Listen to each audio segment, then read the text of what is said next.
You're now listening to the Garage Guys Fantasy Sports Podcast.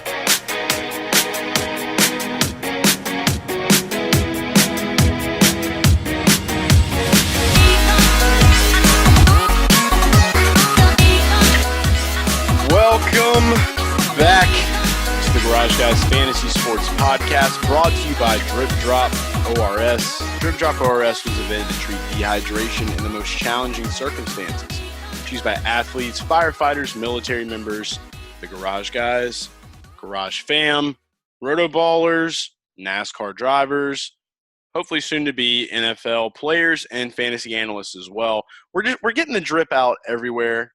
That's all you really need to know. And right now you can use promo code GarageGuys20 at checkout at dripdrop.com to save 20% on your order. So go do that. Get the drip, because when I drip, you drip, we drip. That's what we say here in the garage. I am coming to you solo. It's been a minute since I've done a solo boy episode. Got some mic tangles going on here. And it has not been a very happy Sunday, Darlington throwback weekend, but there is a lot to talk about. Obviously, on this episode, we're going to be talking to you guys in the front half to catch you up on what's happened over the weekend, talk a little bit about the race. And a couple weeks back, we told you on Twitter that fantasy football was coming back to Garage Guys Fantasy Sports Podcast, and we kick that off on this episode with our special guest, James Koh, the Fantasy 5 podcast. James has been in the industry for a very long time. I've been following him since I've been playing fantasy football. Incredible guy, hilarious as shit. And Drew and I had a really good discussion with him, talking a little bit about the upcoming NFL season. So you guys be sure to stick around, and you can hear that on the second half of this episode. But let's go ahead and dive right into this race. We just got done. I personally, talking to you guys right now, it is Sunday night, Monday morning for you or whenever you're listening to this. But the Cookout Southern 500 was almost uneventful until the end. And there was a couple of, really good races over this weekend. The Xfinity race was wowzers. Brandon Jones took the victory on that one. And then we had Ben Rhodes take the Truck Series victory after a very questionable move by GMS Racing. Sheldon Creed and Brett Moffitt basically dominated the entire race and just decided to go take a stroll down pit lane right at the end. So the bad beats have been real on this Sunday. Dale Tanhart put some picks out earlier on Sunday for the truck race, and of course Moffitt and Rhodes, and he's our guy. If you're not following Dale by now, you're fucking up. So you need to go on Twitter, search Dale Tanhart. That's our guy. Guys was up like 60 units earlier this season, and he's doing a lot of stuff with us in the NASCAR realm. So make sure you're giving that man a follow. Drew is still incognito. I don't know. Where's Drew? Shout out. He had his fantasy football weekend. Just kidding. And him and the boys, they had a lot of funny content over the weekend. So be sure to be checking him out at Chef Boyardeen. And then, of course, Jinsey is probably somewhere crying right now because Chase Elliott had the race in his hands. And I'm upset too. And let's go ahead and talk about that. DFS was decent. We had a pretty decent day. I had a really good lineup. And if you guys were following my driver picks over on Rotoballer, you watched the Rotoballer NASCAR DFS preview show, you got to hear some of those picks as well. And I had a few more guys that I tossed in there.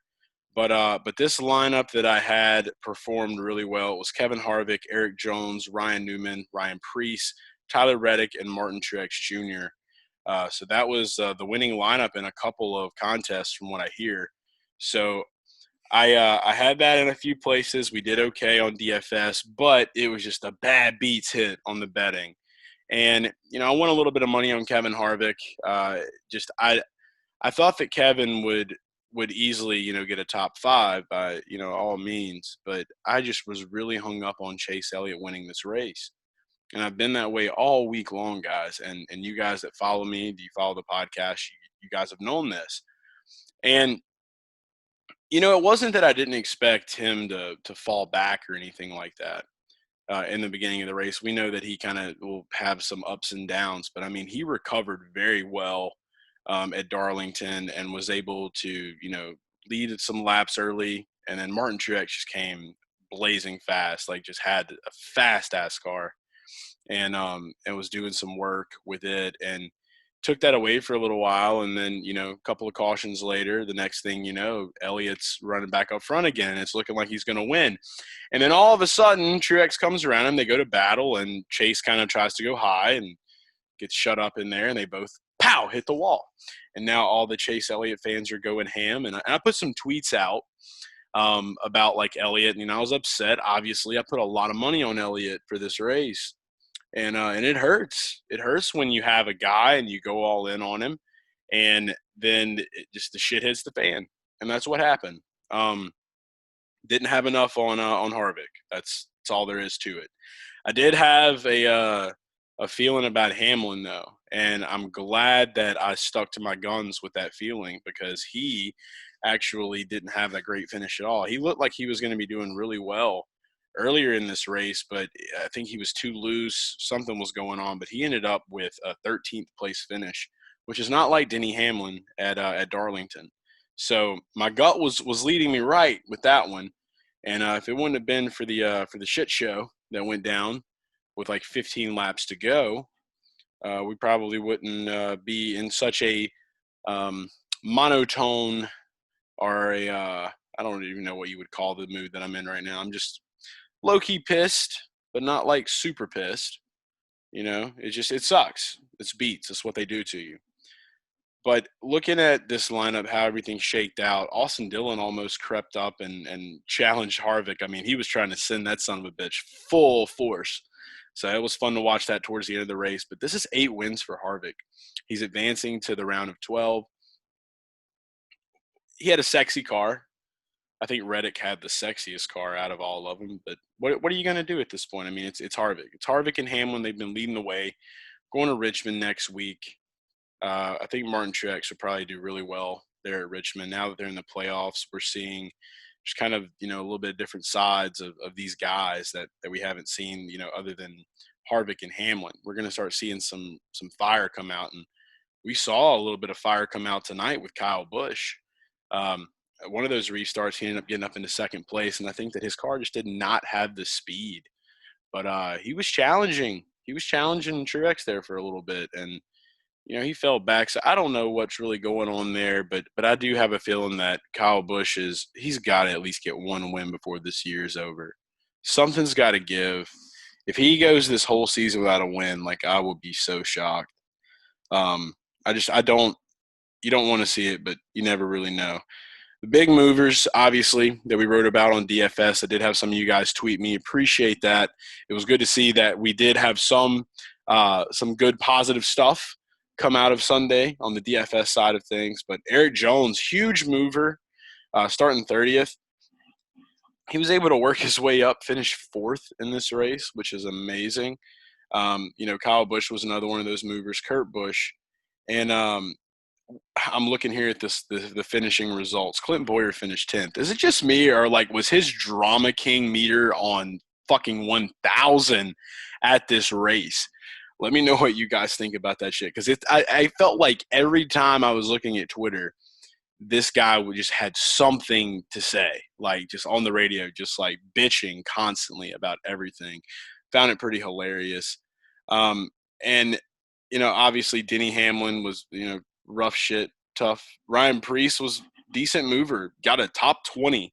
I was expecting a top 25 for Ryan. He ended up finishing 17th, which was awesome. And then, of course, Matt DiBenedetto didn't have so much of a hot race. Tyler Reddick only moved up one position, or finished one position, moved up. He had some ups and downs as well.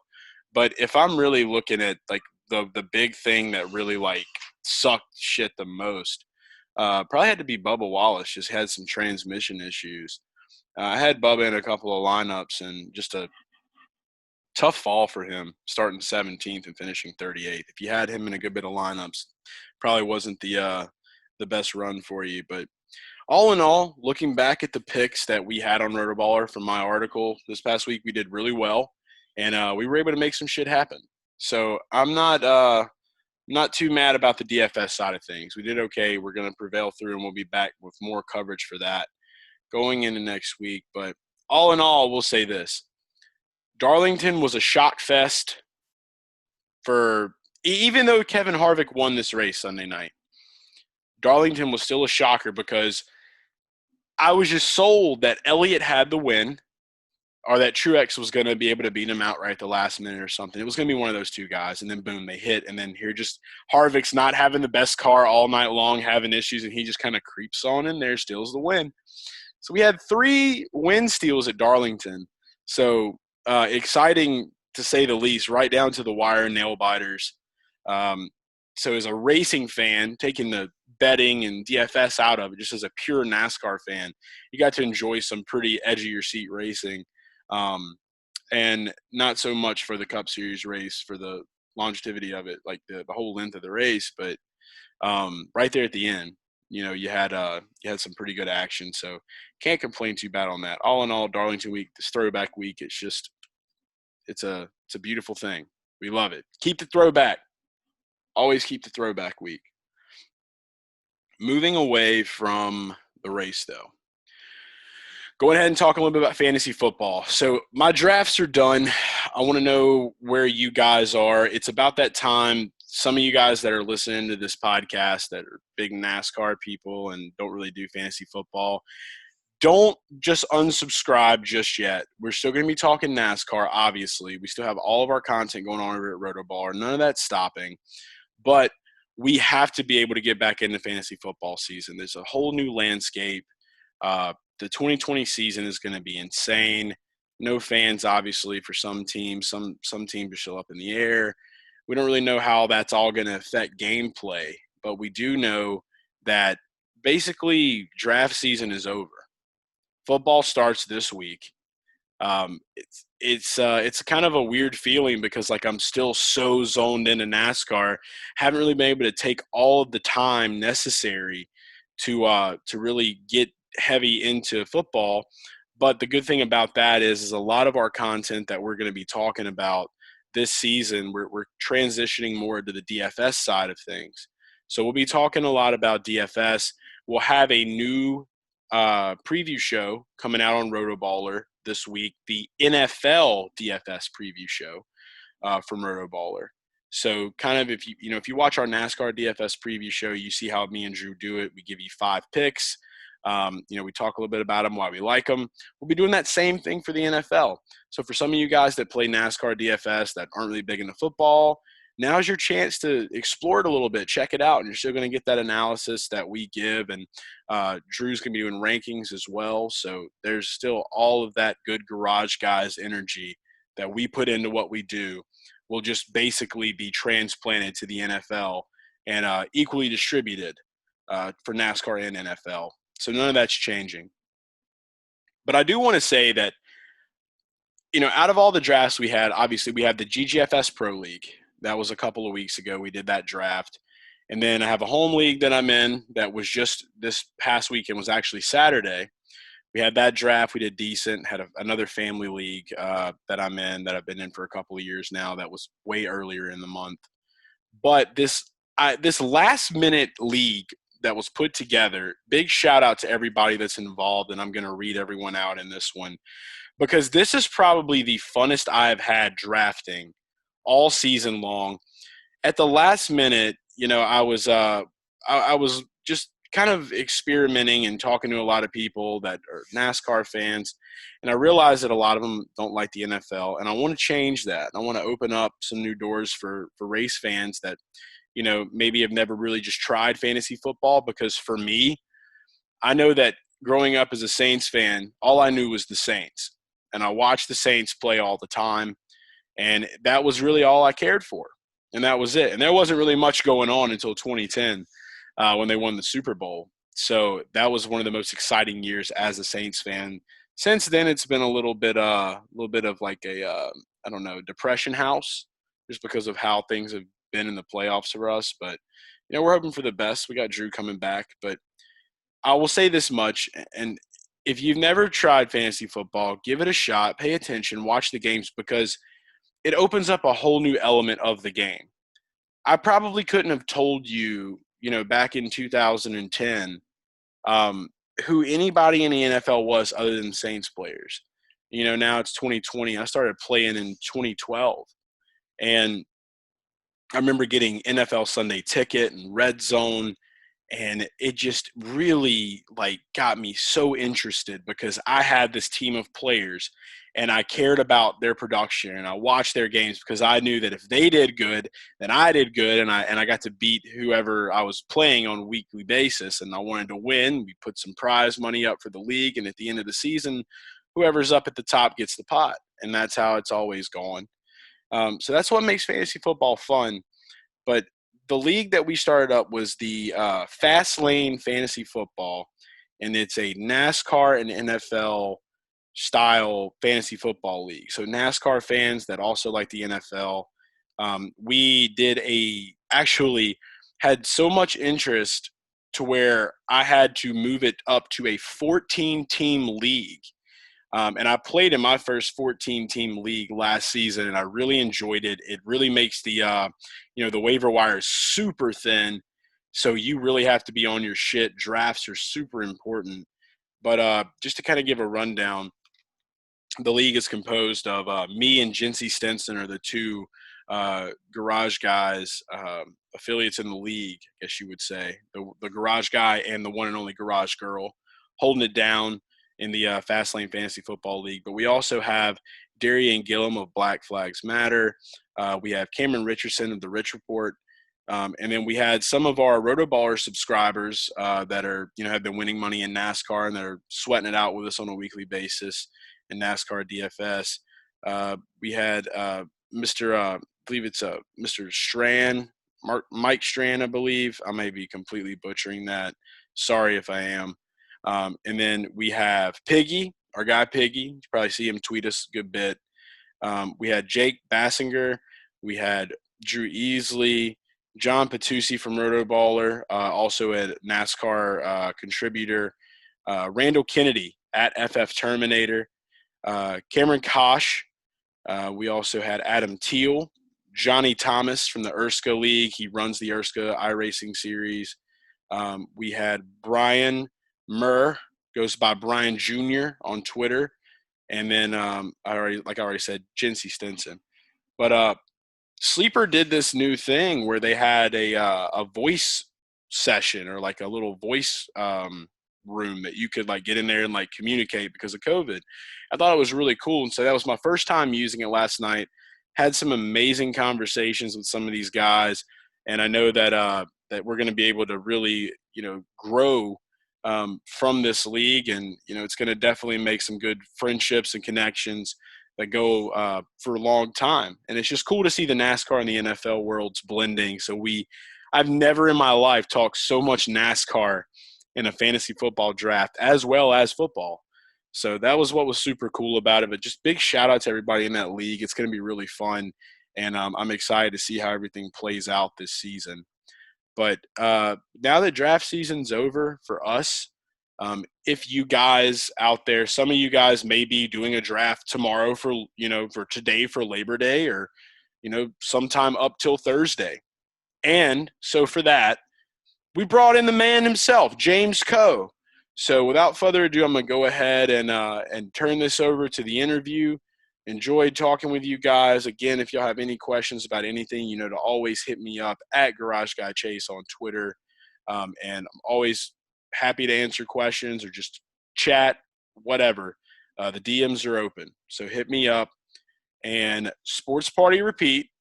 Here's James Koh. We'll see you next weekend. All right, we now welcome on to the Garage Guys Fantasy Sports Podcast, the homie James Koh, Fantasy 5 podcast, former NFL Network guy. This is where I found James at from the jump. Been following his stuff ever since. Thanks so much for being on the show, man. Oh, it's great to be here. It's kind of been a long time coming, man.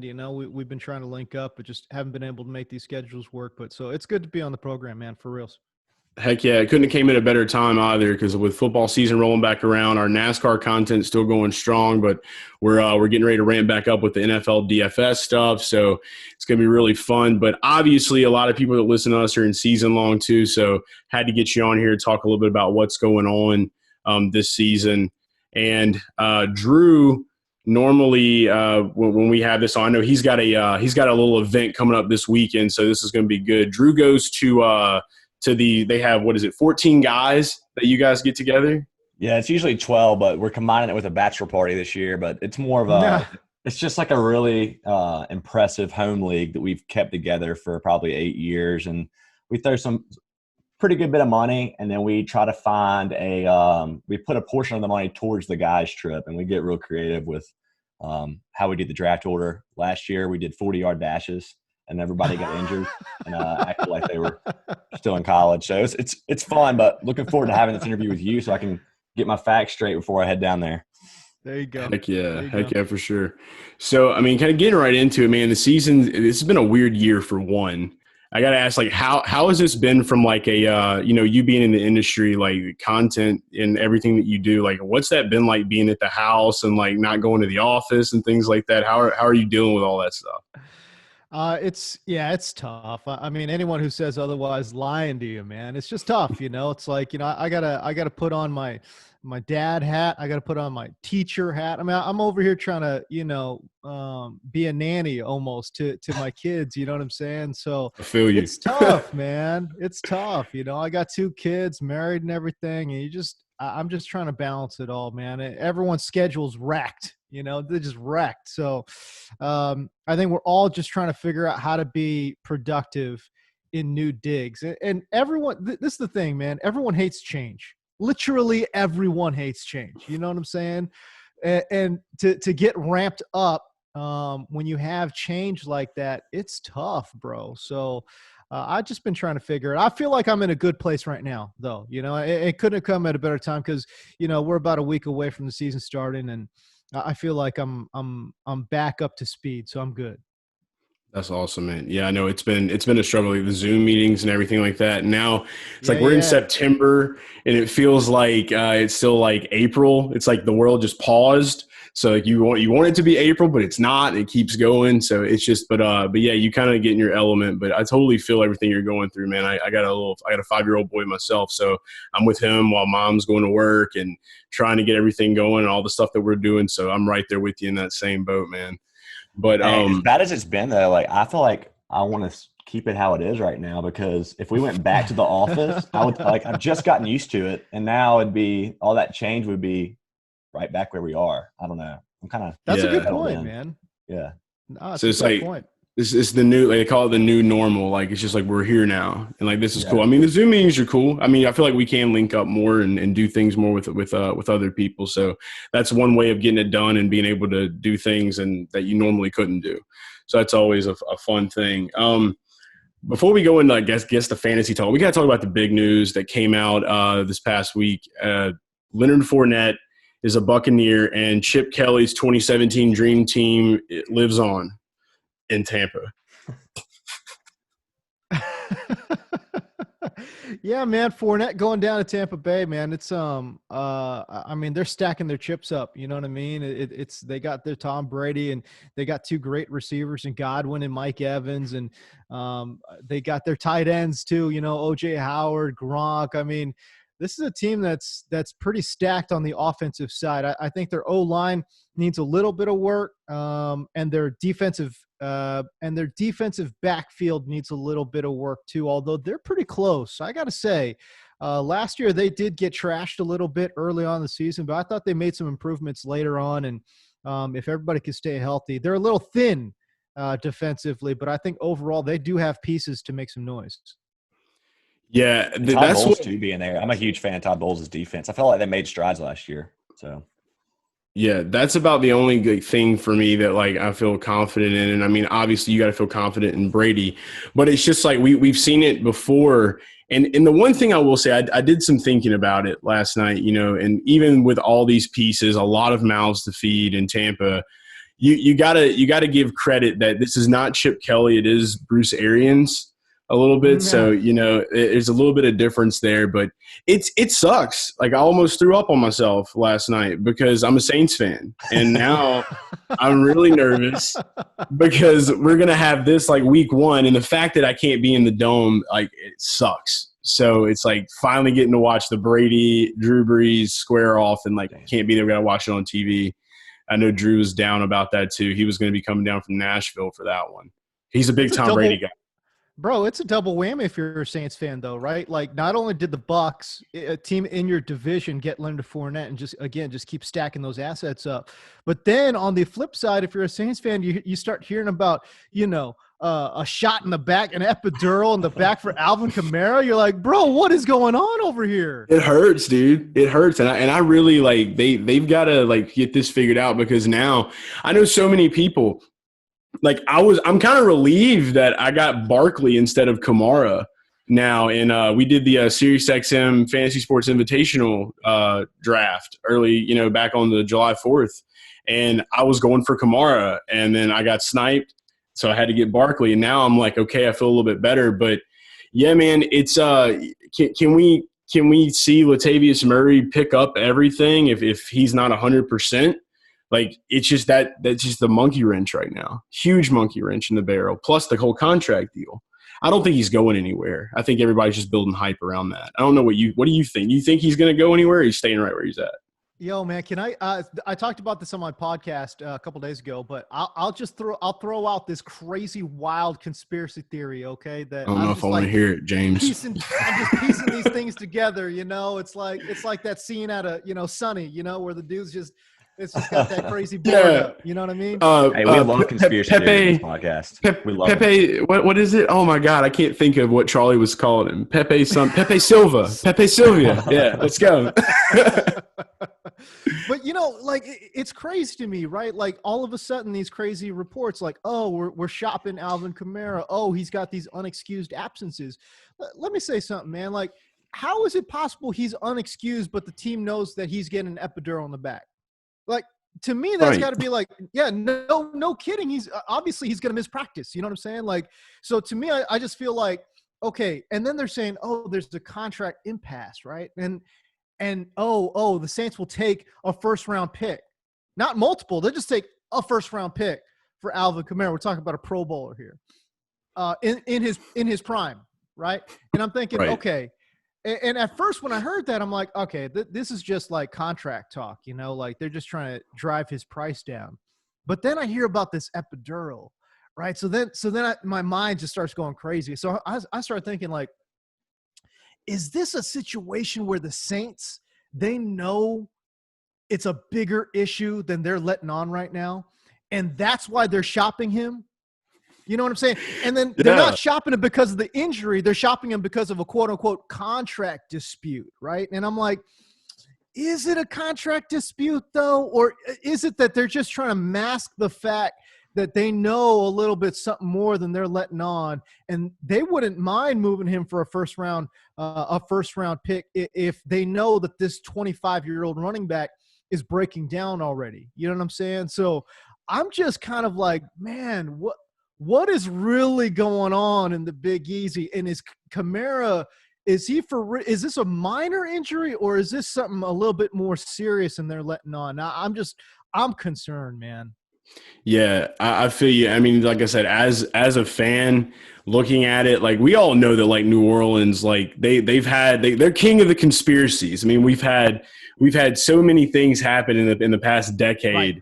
With everything that happened, what was it, Bountygate, and then they had some other stuff happen that was off the field with like with Tom Benson and like the churches and stuff, and now we've got this. It makes sense what you're saying though, because like I can't lie, I thought of the same thing, but and I wanted to think that like Kamara would be like, you ain't about to do this, and so maybe he was just like, I had an epidural, like check it out, like you're not about to do this to me.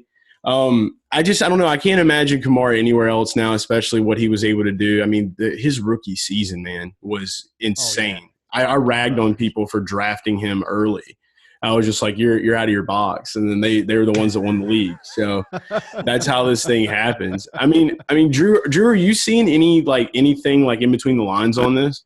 I mean, what makes it confusing, especially with the pandemic and no preseason and just there's less visibility than ever. I think a lot of it's fluff, but I'm fully on board for speculating with the theory you have. I think it's going to affect his average draft position for those of us that are drafting this weekend. I mean, I'm not going to take him unless where do I take him at? Like, do I take him at 7 if he's there? Because I'm not taking him at 1, 2, or 3. I just said straight up, I moved him outside my top 10. Just because I don't blame you. I'm that concerned because, hey, listen, we're talking about a dude going back to his college days, going back to senior year of high school. He has had knee issues repeatedly. So we're already talking about a guy that's dealt with multiple knee injuries. He talked about, tearing something in his knee last year even. Now he's getting an epidural in his back. Fair or unfair, he's going to start to get that injury-prone label. Meanwhile, you look at that first round. I mean, guys like Devontae Adams are falling, Julio Jones, Tariq Hill. I don't understand Tariq Hill being outside the top 10. We're talking about a dude linking up with Patrick Mahomes. Come on now. You know what I'm saying? Give me that dude in the top 10. I think that's more of just personal off the field morale, because after all the stuff that happened last season, everybody's like, there's no way I draft this guy. And I'm just like, know what? True. I feel that. I get that. At the same time, if this guy's going to be providing value and stuff like that, and there's a lot of money on the line, I'm probably going to have to go with his on-field job. That's his job, and that's what he does in his job. Right. You separate that. And, it's inexcusable, but at the same time, it didn't keep me from drafting him. I'll tell you that much. Mm-hmm. So I'm going to look at it that way. But, yeah, it's so weird this season. And then, you got D-Hop in Arizona now. And he's falling down, which I think I know there's a good bit of mouths to feed there. But at the same time, I'm a believer in that. I know Drew is too. You had him recently on there talking about how he was going to be better than Michael Thomas this season. He snapped back at Michael Thomas, got the flat back. Who, me? Is this me? No, I was saying D-Hop was on. I can't remember what show it was that he was on, but he was responding to Michael Thomas's claim that he was the best wide receiver in the NFL. And basically he was just like, I'm team D-Hop still. Who was it that we had on here, Chase, that I said that D-Hop could have a better season than Michael Thomas? He told me I was insane. Oh, man. I'm trying to think. Yeah, it was Seeley. Yeah, Seeley was on here. Yeah, he thought you were crazy for that. I don't think you're crazy. We're not crazy. I hope we're not crazy. I want to talk. Are we crazy, James? I want to get James' opinion overall on the Cardinals, because last year I was selling one of the sexy teams last year was the Browns, and I was selling them to a lot of our listeners, saying that not to do it. But I'm very much on the Cardinals bandwagon this year. How are you feeling about that team?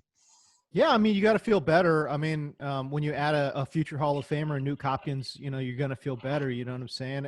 And it's funny, man. I understand everyone's like, oh, he's not going to get as many targets as he got in Houston, which I can understand. He saw, whatever it was, 150 targets or whatever it was in Houston, which is a ton. But look at that roster. Tell me who needs to get the ball on that roster. I don't see it. You got Dan Arnold. You got ancient ass Larry Fitzgerald. You've got Christian Kirk, who is, at this point in his career, I get that there's quote unquote upside, but Christian Kirk is basically a speed slot guy. That's it. Andy Isabella. Who is Andy Isabella? You know what I'm saying? I don't you look at the roster and tell me who needs to get the ball. They don't have a tight end of note. The running backs will get involved somewhat, but overall, I don't see that much of a downtick for Nuke Hopkins. Is he going to see 200 targets? No, he's not going to see 200, but crap, man. If I could see him seeing 150, yeah, I could see that, because again, I don't see anyone on the roster. And people are going with this amorphous, Cliff likes to spread the ball around. Really? Do we know that for sure? Has Cliff ever had a Nuke Hopkins on his squad? You know what I'm saying? I don't think he's going to know what to do. I don't know. I just don't know, man. So they can't wing it. I think the production is more on I'm more interested to see. I trust Nuke. I want to see what happens with Kyler, how that gel, how that chemistry works out. That's more what I'm concerned about, because I know they're both really good, but I want to see how he gels with him because that's more the concern for me. But I think he's going to do fine. The big thing for me, and the reason I like Nuke, is I think Arizona's defense is still trash. They're going to have to throw it. If there is a concern, it's the offensive line. They might have one of the 3 worst offensive lines in all of football, So is Kyler going to have time to launch deep ones? I don't think so. And we've seen kind of Nuke kind of adapt his game too. He's not that downfield guy anymore. He'll work in the intermediate areas of the field, and he's never been a burner. So I just think he's adapted his game very quietly to be more of a short and intermediate dude. And I think that's benefited him greatly. This is kind of something I thought of on the fly. Since we're on the subject of Nuke. Going in back to Houston, there's been a lot of chatter about Houston, how it's going to play out. What week do you think we see Will Fuller get benched again for being hurt? Everybody's on Will Fuller, and I'm not. I am not. I don't want nothing to do with it. I mean, I hear what you're saying, but you're also getting Will Fuller at a discount. No, like it's not like Will's going in like the 2nd or 3rd round. You know what I'm saying? Like Fuller's going, 5th, 6th, right? So I feel like you're getting him at a pretty decent discount. He's going to miss games. I mean, there's just no way in hell he's playing 16, right? Right. And I tweeted about this earlier in the offseason, but, you got Will Fuller out there. He's not going to play 16. You got Brandon Cooks, who's seen 4 concussions in 2 years. You know what I mean? Like, I don't think he's playing 16 games either. You know what I mean? So what are we really left with, David Johnson, in theory, on paper, is a good pass-catching running back, but we haven't seen it for 2 years now. You know what I mean? Like, did he just lose it? I don't know. Maybe he has. So I've certainly got my concerns with the Houston Texans offense. I think Deshaun Watson, he's one of my favorite players in the league, hands down. For sure. The Duke is just a straight baller. You know what I mean? But right. But if he's going to be thrown to like Kenny Stills as his number 1 dude, how good do we feel about that? You know what I'm saying? Not good. Like, not great. No, not at all. We hope that we can see the David Johnson resurrection, because the year that I finally got to draft him is the year he broke his wrist in Detroit. So that was rough for me. And after that, I tried to do the bounce back thing and then enter Kenyon Drake and Chase Edmonds, and then that didn't work out either. So I'm hoping we can see that bounce back. I've got a couple of shares of him. But getting into James, I got to ask James one thing here. Why does Bill O'Brien not throw the ball to his running back like a screenplay?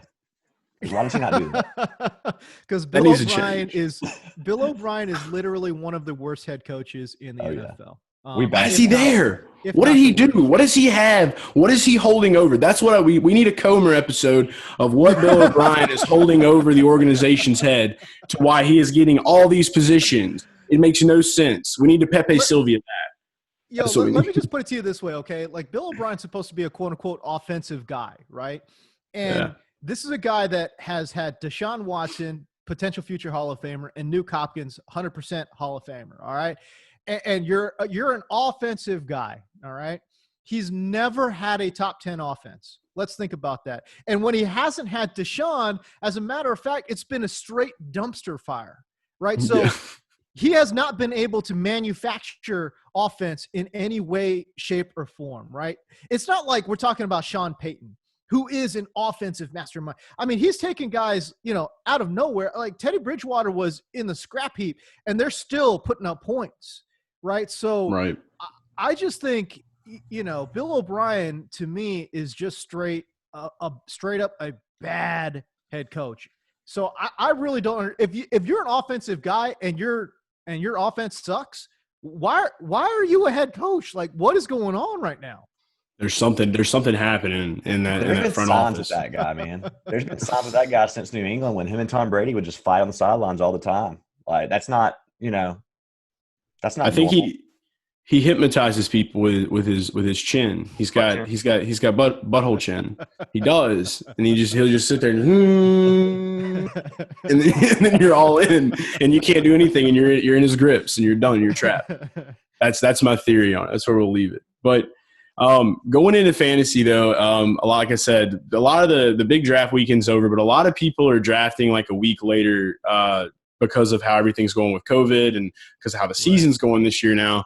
So Coming into week one or in your drafts that you've already had, who have been some of your favorite targets this season, and what about finding that value for these guys that you think are just going to be just explosive? There are certain players that I have certainly targeted. I think Michael Gallup is somebody that, people really need to pay attention to. He's going 2 rounds after Amari Cooper. Right. And this is the crazy thing. They basically put up the same stats, Yes. and if we're talking about a per game average, Gallup was actually better than Amari Cooper. So people are worried about CD Lamb, and I just don't see it. I just think CD Lamb elevates everybody. You know what I'm saying? So Yeah. Gallup to me is somebody you're getting on the cheap. You're basically getting Amari Cooper, but you're getting him 2 rounds later, right? So give me that guy. I mean, we're talking about a dude that posted 1,100 yards and 6 touchdowns last year. That feels like a floor for Michael Gallup this year, and you're getting him late. That seems pretty good. Another wide receiver that I'm in on this year, 100%, is Anthony Miller. Bill Lazor's their new OC there in Chicago. Taylor Gabriel is off the squad, and I just feel like Anthony Miller could really take that third-year leap, man. I do a lot of work with Next Gen Stats, and per Next Gen Stats, Anthony Miller saw 90% of his targets from the slot last year, so he is their slot guy. But when Bill Lazor was the OC with the Bengals, for the first 8 games of the season when everybody was healthy, we're talking about Andy Dalton, AJ Green, Tyler Boyd. Well, Andy Dalton threw into the slot 40% of the time, which is just that's bonkers. You know what I'm saying? Tyler Boyd went absolutely ballistic in those first 8 games too. He averaged 6 receptions, 80 yards per game. He had 5 touchdowns in those first 8 games as well. So I just feel like Bill Lazor's going to try to get some more layup throws for Truex, and if my hunch is right, where they're going to try to get a couple more easy tosses for Truex, that means throwing into the slot, slant routes from the slot, hitch routes, whatever it is, but just something easy. You know what I mean? Don't think about it. Just get it and go. And if that's the case, I think Anthony Miller could get peppered with targets, especially early on, and I love his draft price right now, going in the 9th, 10th, 11th round. Give me that dude. You know what I'm saying? So he's certainly a wide receiver that I'm targeting. Yeah, he's I remember, I think it was last season, all the hype built up around Anthony Miller. Everybody, Anthony Miller, and then it just was a dud. Yeah. Absolute dud. The whole Bears defense. I got David Montgomery in the 3rd round. I was like, here we go. It's game time. Nothing. And he's going to be going too. I don't know. I had this soft spot in my heart for Tariq Cohen. And I just want him to just be that thing he was in the first week of the NFL in his first season, his first game that he played. And so I would love to see that unleashed, but I don't know if we're going to get that or not. How many? May, man. I mean, the thing I never understood about Tariq Cohen, the guy's nickname is the human joystick, and yet you never threw it to him. You didn't throw it to him in space. Get this man a bubble screen. You know what I mean? Let this dude do some work. The running game was absolute trash last year. You got to generate cheap yardage. You know what I'm saying? And if you're going to do that, you might as well throw it to Tariq Cohen on a bubble. Let's see what it couldn't be worse than David Montgomery giving you 2.5 yards. You know what I'm saying? Yeah. It can't be worse than that. You literally, if you give that man a bubble, dude, it's like a hurricane trajectory, in the early stages. There could be so many places this guy could go. That's why I don't understand why you can't give the ball to him. So I don't know. Maybe we need to take a trip to Chi-Town and just go find Matt Nagy and just sit him down and just make him say, look, this is what you're not seeing. Don't be Bill O'Brien. Okay. Yeah. Yeah, man. Yeah. Exactly. Oh, man. That's funny. I have a question for you guys. Just spitballing here. How many starts for Trubisky this year versus Big Dick Nick? Oh man. You know what? I'll say this. It's either going to be 14 or 2. To me, there's no in between, right? He's either going to suck early and they're going to be like, no, dude, we're going with Nick, right? Or he'll be acceptable, and I'm not even going to say good. I'm just going to say acceptable. He'll be just okay, and they'll just keep going with him until like week 14. You know what I mean? I like that answer. Yeah, I'm on the side of BDN is there for support. And Trubisky is going to keep playing. I don't think that Trubisky's going to miss a game. I think that you're going to take Foles and you're going to be able to use Foles to help strengthen Trubisky.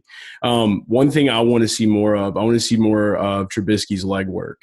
I want to see him kind of run a little bit more and get out there. I want a little bit more Josh Allen-esque Trub out there. So I'm ready to see a little bit more of that. Because, I mean, if they're going to be doing this crazy, scattered, Wildcat type stuff, then you might as well get your quarterback involved. So it's either stick to that or stick to the passing game. And then, like you said, Tariq Cohen bubble, that's a new thing. We're gonna start a campaign for that. Tariq Cohen bubble. All right. We're gonna take the movie Bubble Boy. We're gonna take Jake Gyllenhaal out of it. We're gonna put Tariq Cohen in it. And that's what we're gonna do. There you go. Beautiful image. Some sleepers. You got a couple of sleepers for the Garage fam, James. Come on, bro. You know me. Sleepers for Always. days, bro. Stacked Always, up. Man. Run them.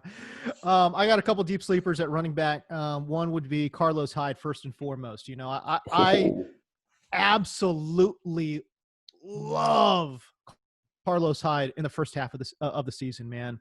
I thought Hyde was one of the best inside between the tackles runners in the NFL last year. And per Sports Info Solutions, Seattle was tied for the fourth most rush attempts between the tackles. And again, Carlos Hyde, man, this is where he made his money last year. I had him graded out as the sixth best inside runner last year. And again, going back to Sports Info Solutions, Carlos Hyde racked up nearly 600 yards on inside runs last year. That was the most in the NFL. So great. I think he has been unfairly disrespected. People think, his time has come and gone. And I just think he needs scheme fit. And to me, this is scheme fit for him. So we know this about Pete Carroll. They're not going to just go with one guy. You know what I'm saying? So we will see Carlos Hyde get work, maybe even a 50-50 split there in the Pacific Northwest. And if we're getting that, oh my goodness, sign me up for Carlos Hyde all day long. I think he's a great scheme fit and he's got opportunity so long as Rashad Penny is on the shelf. And you're getting him, for free. You know what I'm saying? 12, 13. Right. He's going undrafted in a lot of spots. So Carlos Hyde is certainly one. We need to see if Scott Engel drafted him, by the way. We need to look at that. We got Scott Engel in one of our – he's a big Seahawks guy. So I got to go find out if he took him. There you go. And if not, you need to go swoop him up off waiver wires because I'm telling you, man, like – Here's Scott. He's gonna have a good couple first games. And if you got a Seahawks guy in your league, trade him, dude. You know what I'm saying? So scoop him up if he's out there, bro. Another one, man, I really like is this rookie out of UCLA, Joshua Kelly, there with the Chargers. We know Austin Eckler's the man, and he's the 1A, 100%. I love Austin Eckler. I've been on the Austin Eckler train since literally day one, okay? Now that being said, we know, too, that Shane Steichen and the boys there in the powder blue, they're not just going to ask him to carry the ball 250 times. Like, that's just not his game. You know what I'm saying? So who is going to be that dude? Who's going to be that thumper on early downs? Who's going to be that dude that gets in there on goal line looks? And to me, it's Joshua Kelly. We're talking about a big boy. Like, he's like 230 pounds. He ran like a 4.5, 540, which is really great for his size. Just overall a good athlete, I think. I watched him play a lot at UCLA. I'm a Pac-12 guy. But I watched him play a lot. I think he could play. He kind of plays the position a little bit like linebacker. He doesn't shy away from contact, but he's all downhill all the time. And to me, I think he's just a better football. I think he's a better football player. I think he's good in blitz pickup. And I just think he's a better between the tackles guy straight up than Justin Jackson, who I'm sure is a fine player. Yeah. I'm sure he's a fine player. I'm sure he's a great guy. I'm sure he wears his mask. He does all those things. I'm sure he does. Right. But Justin only had those few games, right? And everybody was like, oh, he's the guy. I do want to say this I love that you brought up Joshua Kelly, okay? Because I watched a video, and I don't know if you've seen it. I will send you the link to it. Do you know that Josh Kelly is a skater boy? Is he? He's a skater boy, dude. This dude This dude, like, I'm telling you, he shreds. He shreds too. Like, he shreds big. So I'll send you that link. But when I saw that, I was like, instant respect. I grew up as a skater, so I was like, instant respect for this guy. And that also means he's super versatile. So I love what you're saying there with Josh all the way. Yeah, man. I think he can. I think he can fill that Melvin Gordon role. And again, we're talking about a dude you're getting for free. And he's. I mean, there's so many. He's just not even getting drafted. Which I'm just, you know, for me, Joshua Kelly, man, he's my deep sleeper pick of the year for sure. I literally just picked him up again off of another league. Baby. There we go. Found him. Nice. Steal on the podcast. So those are a couple of the guys right there for sure. Dude, I appreciate it so much, you coming on the show, me and Drew both. And we are definitely going to have you back on during the season. Where can all the Garage Fam follow you at? Follow me on Twitter, Instagram at James D. Koh, last name spelled Koh. I'm trying to be a little bit more of a content creator this year. You know what I mean? I got too many ideas flowing in this brain that I just got to get out, man. You need to come to the garage is where you need to come. Okay. We'll get together. You know? We'll make this happen. We'll do it. I like it. But yeah, man, you know, I just got some ideas rattling around this old brain of mine. So I'm just trying to get them out there. And that's why I want to do the podcast this year. And man, I would love for people to check it out. You know, like if you like fantasy, but you don't want to commit an hour or whatever to a fantasy podcast, that's why I started this podcast. You know, I'm a father of two, man. I'm 40 years old, bro. Like, I got things I got to get done, man. Like, I don't got time to sit there and listen to 45 minutes of fantasy. And I love fantasy. I just don't got the time. But so I started a 5-minute podcast where we're going to hit, you know, pretty much everything you need, man. Critical waiver wire ads, drops, those kind of sleepers. Like I said, I got sleepers for days, so I'm always going to hit you with some sleepers. And it comes out 3 times a week, so it's 15 minutes a week if you want it, but it's 5 minutes an episode, bro. So go check it out. It's Fantasy 5 with James Koh. And I would love for people to just give it a try. It's 5 minutes of your time. Just give it a try. You're required. I'm talking to you. You're required to subscribe to this podcast now. Required. There you go. That's it. So yeah, man, just give it a try. Give it a check it out. And man, like I said, I would appreciate it if people just gave me a test run.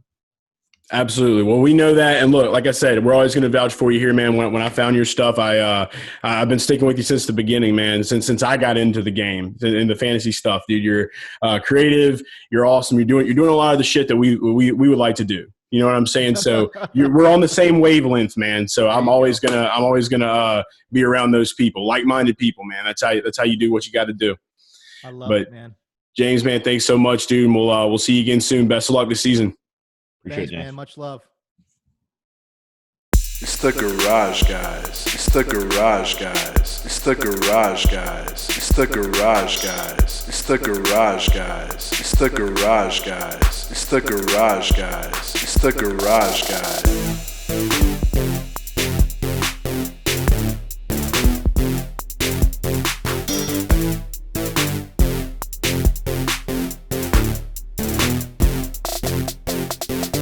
It's the Garage Guys. It's the Garage Guys. It's the Garage Guys. It's the Garage Guys. It's the Garage Guys. It's the Garage Guys. It's the Garage Guys. It's the Garage Guys.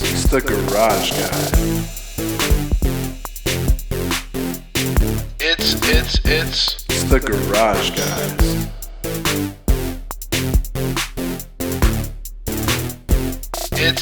It's the Garage Guys.